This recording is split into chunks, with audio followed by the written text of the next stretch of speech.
January 17, 1945. The volcanic ash of Iwo Jima had not yet been stained with blood, but 3,000 miles to the south, on the island of Leyte in the Philippines, another kind of revolution was unfolding in silence. In a makeshift field hospital constructed from salvaged corrugated metal and canvas, beneath the relentless equatorial sun, a Japanese military nurse named Michiko Tanaka knelt on the dirt floor, her hands pressed against the abdomen of a dying Imperial Army soldier. The morphine had run out days ago. The bandages were strips of torn uniforms, stiff with dried blood and reused until they disintegrated. The soldier's breath came in shallow gasps, his eyes fixed on the canvas ceiling as if searching for something beyond the pain. Michiko whispered the words she had been taught, words about honor, about the emperor, about sacrifice for the eternal spirit of Japan. But her hands trembled. Not from fatigue, though she had not slept in 48 hours. Not from fear, though American artillery rumbled in the distance like an approaching storm. Her hands trembled because 3 hours earlier, she had witnessed something her training, her ideology, her entire understanding of the natural order had told her was impossible. She had watched an American woman, a nurse in an olive-drab uniform with red crosses on her helmet and armband, run directly into enemy fire to retrieve a wounded soldier. Not crawl. Not hesitate. Run. And when the bullets kicked up dirt around her boots, she did not scream or collapse in terror as Michiko had been taught all women would. She dropped to one knee, assessed the wounded man with clinical efficiency, applied a tourniquet with hands that did not shake, and then, with a strength that seemed to defy her frame, lifted him in a fireman's carry and ran back toward the American lines. The whole act took perhaps 90 seconds. 90 seconds that shattered 12 years of ideological conditioning. Michiko had stared, frozen, from her position in the tree line. She had stared because what she was seeing could not exist. Japanese military doctrine, rooted in centuries of Confucian tradition and reinforced by modern militarist ideology, held certain truths to be self-evident and immutable. Women were nurturers, not warriors. They possessed grace and endurance in suffering, but not courage under fire. They could tend the wounded in the safety of the rear, but they would collapse into hysterical weakness if exposed to the chaos of the battlefield. This was not prejudice in the Japanese military understanding. It was biology, culture, and divine order combined into unquestionable fact. The American military nurse running through gunfire was not supposed to exist. Yet there she was. And Michiko Tanaka's hands had begun to tremble with a question she could not silence. If they had lied about this, what else was a lie? The ideological foundation had been constructed with meticulous care over decades. In Japan, the role of women in wartime had been defined, limited, and sanctified. Women were the guardians of the home front, the spiritual backbone of the nation, the silent endurers who bore sons for the emperor and maintained purity while men fought. Japanese military nurses existed, yes, but they operated under strict protocols that reflected this understanding. They worked in re-echelon hospitals, far from combat zones. They were forbidden from bearing weapons. Their presence on hospital ships and in occupied territories was carefully managed to ensure they were never exposed to the savagery of direct combat. The reasoning was presented as protection, as respect for feminine nature. But it was also control. A woman who could function under fire, who could make life or death decisions in chaos, who could demonstrate physical courage equal to any man. Such a woman threatened the entire architecture of gender hierarchy that underpinned Japanese military society.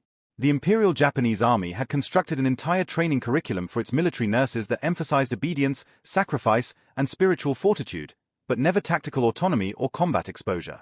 Nurses were taught to accept hardship with silent dignity. They were instructed in the language of devotion, to patients, to doctors, to the emperor. They learned to suppress their own needs, to function on minimal food and sleep, to endure without complaint. These were not trivial skills. Japanese nurses demonstrated extraordinary resilience in horrific conditions throughout the Pacific War. But their courage was always framed as passive endurance, never active defiance of danger. The idea that a woman could run toward gunfire, make split-second medical decisions under fire, and physically carry a wounded soldier to safety, this was not merely unlikely in Japanese military thinking. It was ontologically impossible, a violation of natural law. This conviction had been reinforced by propaganda that portrayed American women as soft, frivolous, and corrupted by democratic decadence. Japanese media depicted American females as obsessed with cosmetics and Hollywood fantasies, incapable of serious sacrifice, weakened by the false equality preached by their degenerate system. When Japanese military planners considered American women in uniform at all, they imagined clerical workers far from danger, perhaps driving trucks in safe rear areas, performing tasks that required no courage because they would receive no exposure to actual combat. The notion that American military doctrine would deliberately place women in forward field hospitals, within range of enemy artillery, or that these women would volunteer for such positions and perform them with the same calm competence as male medics, this was incomprehensible. Then came the encounters. And with them, the slow collapse of certainty. The first documented instance occurred in New Guinea in 1943, though it would not be widely known among Japanese forces until later. American Army nurses had been serving in forward hospitals, close enough to the front lines that they could hear small arms fire and feel the concussive impact of artillery. When Japanese forces launched a surprise attack on one such hospital, overrunning perimeter defenses, the nurses did not flee into the jungle in panic as Japanese planners assumed all women would. They remained at their posts. They continued treating wounded soldiers even as enemy troops approached. Several nurses were captured, and their behavior under interrogation baffled their captors. They showed no hysteria, no collapse into feminine weakness. They were disciplined, defiant, and in some cases, contemptuous of their captors. Japanese intelligence reports from these incidents noted the anomaly but struggled to explain it. Perhaps these were exceptions, women of unusual masculine character. Perhaps they had been drugged or coerced. The alternative, that American culture produced women capable of such behavior as a norm, was too destabilizing to accept. By 1944, as the Pacific War intensified and more Japanese forces encountered American medical personnel, the pattern became undeniable. American women were not confined to safe rear areas. They were present in field hospitals on Saipan, Guam, Palau, and throughout the Philippines. They worked in tents and makeshift structures within range of Japanese artillery and air attack. And when danger came, they did not behave as Japanese ideology predicted. They functioned. They made decisions. They displayed courage that Japanese nurses had been taught was the exclusive domain of men. Michiko Tanaka was one of thousands of Japanese military nurses who experienced this cognitive dissonance directly. Her training had been rigorous, 3 years of medical instruction combined with ideological indoctrination emphasizing duty, sacrifice, and acceptance of hardship. She had graduated with honors, proud to serve the emperor, convinced that her role, though limited to the rear, was essential to Japan's divine mission. When she was deployed to the Philippines in late 1944, she understood she would face deprivation and danger, but she accepted this as her contribution to the war effort. What she did not expect was to confront evidence that everything she had been taught about women, about courage, about natural gender roles, might be fundamentally false. The American field hospitals that Japanese forces observed, sometimes from hiding, sometimes after battles shifted positions, operated according to principles that seemed alien. American military nurses worked alongside male doctors and medics not as subordinates performing menial tasks, but as trained professionals making independent medical decisions. They performed triage under fire, determining which wounded soldiers required immediate surgery and which could wait. They administered anesthesia, assisted in complex operations, managed post-operative care. Most shocking to Japanese observers, they carried weapons. Not for combat, military nurses were non-combatants under Geneva Convention protocols, but for self-defense, and they were trained in their use. Japanese nurses were forbidden from touching weapons. The contrast was absolute. But the most profound difference was not technical training. It was comportment under stress. Japanese military culture revered the concept of gaman, endurance, perseverance, suppression of complaint. Japanese nurses embodied this virtue, suffering in silence as supplies dwindled and conditions worsened. American nurses displayed something different, not passive endurance but active problem-solving. When supplies ran low, they improvised. When procedures failed, they adapted. When danger approached, they assessed and responded rather than simply enduring. To Japanese observers, this looked like a different kind of strength altogether. Not the strength to suffer quietly, but the strength to act decisively. The symbolic object that came to represent this difference, repeated in account after account, was the combat boot. Japanese nurses wore light canvas shoes, appropriate for hospital environments but useless in mud, rubble, or rough terrain. American nurses wore the same sturdy leather combat boots issued to male soldiers. This was not a minor detail. The boots symbolized an assumption built into American military planning, that women serving near combat zones would need to move quickly, traverse difficult terrain, possibly run or march under emergency conditions. The boots assumed capability, autonomy, physical strength. They assumed that a woman might need to carry heavy equipment, wade through a river, or sprint across open ground under fire. Japanese military planners had never made such assumptions because their ideology could not accommodate them. The boots appeared in dozens of Japanese accounts, in diaries, in interrogation reports, in post-war testimonies. Japanese nurses noticed them. Japanese soldiers noticed them. They became a small, concrete symbol of a vast ideological gulf. One Japanese nurse, Yuriko Sasaki, captured in the Philippines in February 1945, wrote in her diary, The American nurse who processed my medical examination wore boots like a soldier. I have been trained to move gracefully, to be unobtrusive, to ask permission before acting. She moved with purpose, without hesitation, as though the space she occupied was rightfully hers. I realized I have been taught to apologize for existing. She has been taught she has a right to be anywhere her skills are needed. The transformation in perception was not immediate or universal, but it was profound. Japanese nurses who encountered American counterparts, whether as prisoners, observers, or through captured documents, faced a troubling question. If American women could function with such competence and courage in combat conditions, what did that say about the Japanese system that had defined female capability so narrowly? Some retreated into denial, convincing themselves that American nurses were anomalies or had been masculinized by their corrupt culture. Others felt a quiet rage at their own military structure, recognizing that their training had artificially limited them, that they had been taught to doubt their own capabilities.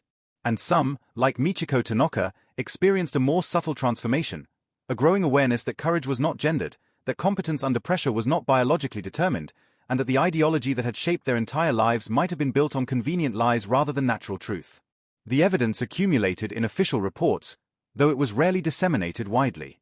Japanese intelligence officers interviewing captured American nurses tried to understand how the American military had managed to deploy women so effectively in forward areas.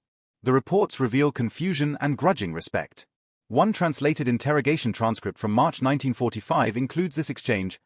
Question: were you afraid when artillery shells fell near your hospital? Answer: of course. Fear is normal. But fear doesn't stop you from doing your job. Question: did you not wish to be evacuated to safety? Answer: my patients couldn't be evacuated. Why would I leave? Question: but you are a woman. Surely the men could manage. Answer: the men were managing to bleed to death without enough medical personnel. We were needed. Gender doesn't change that. The interrogator's notes end with, subject displays incomprehensible attitude. No cultural precedent for understanding this behavior. What the interrogator could not grasp was that American military culture, despite its own deep gender prejudices and limitations on women's service, had made a pragmatic calculation that Japanese culture could not. The United States faced a total war requiring maximum mobilization of all resources, including human resources. When military planners recognized that trained nurses in forward areas could significantly reduce mortality rates, and when they calculated that women could perform these roles effectively, they adjusted doctrine accordingly. This was not primarily about gender equality. American society in the 1940s was profoundly unequal, but about ruthless efficiency. Women could do the job. The job needed doing. Therefore, use women. The ideological barriers that would have prevented this in Japanese military culture simply carried less weight in American pragmatic thinking. But pragmatism alone does not explain the behavior of the American nurses themselves. They were not conscripted. They volunteered, often with full knowledge that they would serve close to combat zones. They requested forward assignments when safer positions were available. When offered evacuation during dangerous periods, many refused, insisting on remaining with their patients. This was not coercion or masculine brainwashing, as Japanese propaganda tried to frame it. This was professional commitment and personal courage, demonstrated by thousands of individual women who had been raised in a culture that, whatever its flaws, told them they were capable of choosing danger if they judged the cause worthy. The contrast with Japanese nurses' experience was devastating. Japanese military nurses served with extraordinary dedication and endured terrible hardships, but they operated within a system that never trusted them with full professional autonomy. They were always supervised by male doctors, even when their medical knowledge was equal or superior. They were forbidden from making command decisions, even in emergencies. They were taught that their value lay in selfless service, not in professional competence or tactical judgment. When supply lines collapsed and conditions became desperate, as they did throughout the Pacific in 1944 and 1945, Japanese nurses continued to serve with heartbreaking devotion, but they were given no authority to improvise, no permission to challenge ineffective orders, no framework for the kind of active problem-solving that characterized American nursing practice. The food that American nurses carried became another recurring symbol of the contrast. Japanese nurses by 1945 were often surviving on rice porridge and whatever could be scavenged. American nurses, even in forward positions, had access to sea rations, chocolate bars, canned fruit, coffee. When American hospitals were overrun or when supplies were captured, Japanese forces found stores of medical supplies and food that seemed inexhaustible by their standards. But what shocked Japanese nurses more than the abundance was the fact that American nurses controlled their own rations. They decided when to eat, what to share with patients, how to allocate supplies. This autonomy, the assumption that women could be trusted with resources and judgment, represented a fundamental difference in how the two systems viewed female capability. Yuriko Sasaki's diary contains an entry from April 1945, written after her capture. "Today the American nurse gave me coffee and a chocolate bar. She did not ask permission from a superior officer. She simply decided I was hungry and gave me food from her own ration. When I tried to refuse, she insisted. In our system, I would need to request permission to accept food from a captured enemy. I would need to document it, to explain, to justify. She acted as though her judgment was sufficient. I am beginning to understand that their system assumes women can think." The transformation of ideology happened slowly, personal crisis by personal crisis. Japanese nurses who survived the war and returned to Japan carried with them a secret knowledge that their society was not prepared to hear. They had seen evidence that women could function in ways Japanese culture insisted was impossible. Some remained silent, unable to reconcile what they had witnessed with the only framework they knew. Others spoke quietly among themselves, forming networks of shared doubt. A few became advocates for women's rights in post-war Japan, drawing on their experiences to argue for expanded roles for women in medicine, education, and public life. But for decades, their stories remained largely untold, eclipsed by narratives of male combat experience and national trauma. It was not until the 1980s and 1990s, when historians began systematically interviewing surviving Japanese military nurses, that the full extent of this ideological earthquake became clear. The interviews revealed that the encounter with American military nurses had been one of the most psychologically destabilizing experiences of the war for many Japanese women in uniform. They had been raised to believe certain absolute truths about female nature, truths that structured their entire social world, their sense of identity, their understanding of propriety and possibility. And then they had watched American women demonstrate that those truths were not truths at all, but culturally constructed limitations dressed up as natural law. One particularly haunting testimony comes from Keiko Yamamoto, a Japanese nurse who served on Okinawa and survived the island's devastation.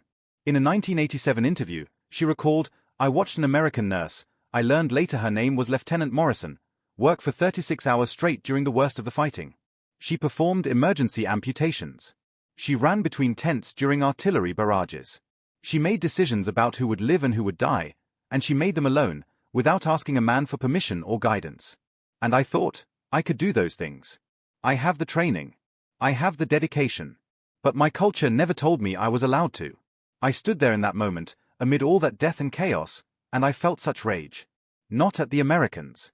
At my own people, who had taught me to be small." The epilogue of this story extends far beyond the war itself. The encounter between Japanese military nurses and their American counterparts was a small episode in a vast conflict, barely noted in official histories. But for the women who experienced it, the moment carried implications that rippled across decades.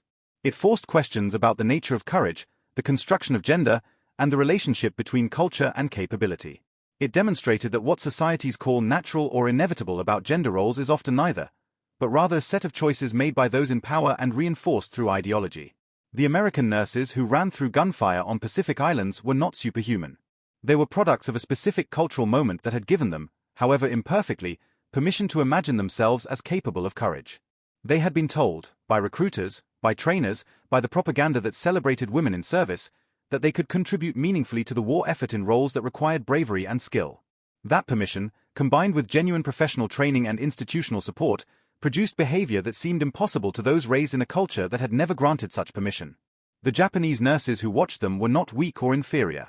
They were products of a culture that had systematically limited the roles available to women and then declared those limitations to be natural truth.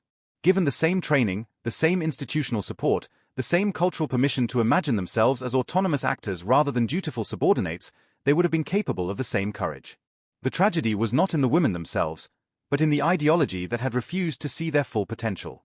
This is the deeper truth that emerged from those encounters in Pacific Field hospitals, in the ruins of Philippine towns, in the moments when Japanese nurses looked across the ideological divide and saw American women functioning without fear in spaces they had been taught women could never occupy. It was a truth about power, how it constructs categories, enforces limitations, and calls its own preferences nature. And it was a truth about resistance, how even the most totalizing ideology cannot completely suppress the human capacity to recognize courage when we see it, to question what we have been taught when reality contradicts it, to imagine ourselves differently than our culture has prescribed. The combat boots, the chocolate bars, the hands that did not shake under fire, these were not just details of military logistics or cross-cultural observation. They were evidence of a different possibility, a world organized according to different assumptions about human capability. 4 Japanese nurses raised to believe that female strength meant silent endurance. The sight of American nurses demonstrating active, autonomous courage was revolutionary. It suggested that women had always possessed such capacity, but that their own culture had built elaborate systems to deny and suppress it. In the decades after the war, as Japan rebuilt and eventually became one of the world's most prosperous democracies, the country struggled with questions of gender equality in ways that echoed these wartime encounters. Japanese women gradually expanded their presence in professions, politics, and public life, often against fierce cultural resistance that deployed the same arguments about natural female roles that had limited military nurses during the war.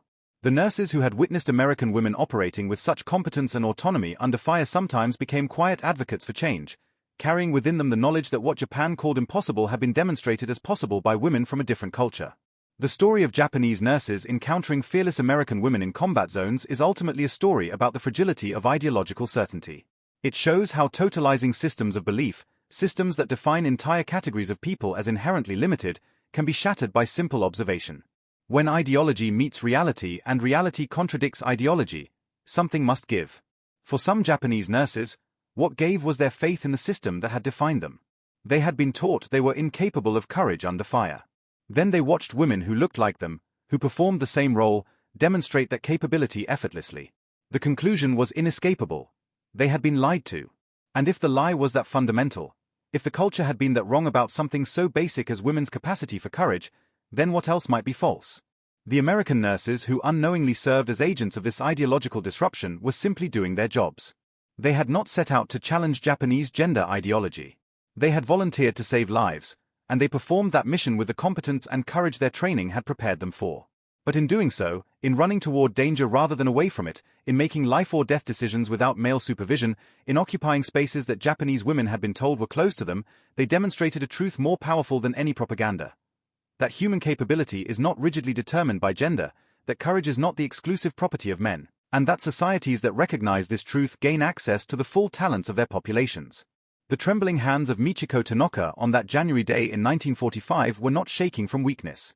They were shaking from the terrible weight of realization, the understanding that her entire worldview had been constructed on false premises, that she had been taught to limit herself in ways that served power rather than truth.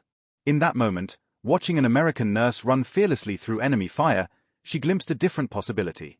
Not a perfect system. American military culture had its own deep prejudices and limitations, but a system that had at least allowed enough space for women to demonstrate capabilities that Japanese ideology insisted could not exist. This is why the story matters. Not because American nurses were perfect or because the American system was fully just, but because the encounter revealed what happens when rigid ideological categories collide with human reality. Women can be as brave as men. Women can make sound decisions under extreme pressure. Women can function effectively in chaos. These are not radical claims now, but in 1945, to Japanese nurses raised in a militarist culture that had spent decades denying these truths, they were revelations that shook foundations. The combat boots American nurses wore in Pacific mud still carry symbolic weight. They stand as evidence that when a culture decides women might need to run toward danger rather than away from it, when institutions invest in training and trusting women with real responsibility, when ideology makes space for capability rather than insisting on limitation, human potential expands in ways that rigid cultures cannot imagine. The boots suggest that courage is not biology but permission, that strength is not gender but training, and that the barriers cultures build around categories of people serve power, not truth. In field hospitals across the Pacific, in moments of artillery fire and emergency surgery, in the quiet observations of Japanese nurses who had been taught they were incapable, a revolution occurred. It was not dramatic. It was not announced. But it was real. And the women who witnessed it carried that knowledge forward, a seed of doubt that would eventually help transform the rigid gender order of post-war Japan. The American nurse running through gunfire, the steady hands performing surgery, the autonomous decision-making, the fearlessness in the face of death, these were not just individual acts of courage. They were proof that the ideology of female weakness was a choice, not a destiny. And once that truth was seen, it could never be fully unseen.